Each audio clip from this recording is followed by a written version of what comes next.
कवचं वक्ष्ये प्रह्लादेनोदितं पुरा सर्वरक्षाकरं पुण्यं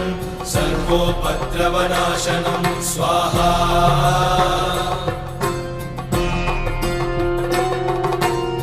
सर्वसम्पत्करं चैव स्वर्गमोक्षप्रदायकं ध्यात्वा नृसिंहं देवेशं हेमसिंहासनस्थितं स्वाहा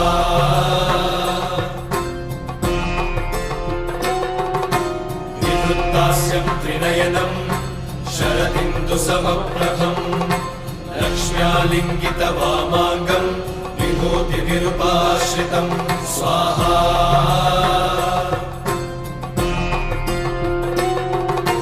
चतुर्भुजं कोमलाङ्गं स्वर्णकुण्डलशोभितं श्रिया सुशोभितोरस्कं रत्नकेयूरमुद्रितम्